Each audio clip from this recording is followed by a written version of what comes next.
o tempo, ao final, dá que ter razóns. E é un xuiz implacable.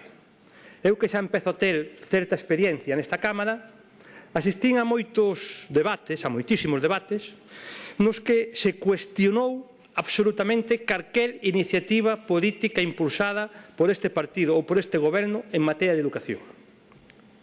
Todas foron cuestionadas cunha ferocidade e potencia por a súa parte.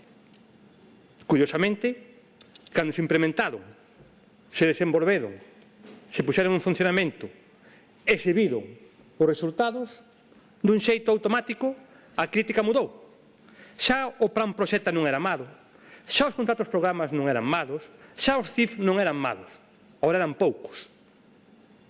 É dicir, cambiaron o seu discurso cando viron que as políticas e as iniciativas impulsadas por este goberno estaban ben enfocadas. E sempre vimos esta forma de proceder por parte dos grupos da oposición, co cual, ao final, como xa dixen, o tempo é sempre o mellor xuíz.